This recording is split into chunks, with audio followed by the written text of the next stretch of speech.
अगर आप भी अपने पीसी या लैपटॉप में कोई वीडियो या क्लिप चलाने की कोशिश कर रहे हैं लेकिन वो चल नहीं रहा, उसका साउंड नहीं आ रहा, ये जैसे देखें मैं आपको ये चला के दिखा देता हूँ। ये देखिए इसका साउंड भी फुल है लेकिन इसका साउंड आ नहीं रहा। तो इसके लिए हम क्या करेंगे, उससे पहले वीडियो कर लें लाइक और चैनल को कर लें सब्सक्राइब। तो अगर आपका भी वीडियो चलाते हो साउंड नहीं आ रहा तो आप सबसे पहले, अगर आपके पास थोड़ा सा पुराना पीसी है या लैपटॉप है, तो आप यहाँ से F1 प्रेस कर सकते हैं, वहाँ से इसका साउंड अनलॉक हो जाएगा।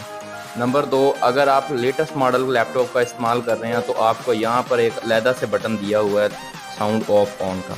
और तीसरे तरीके में जो सबसे अहम है, वो आप यहाँ से अपना साउंड चेक कर सकते हैं इस जगह से।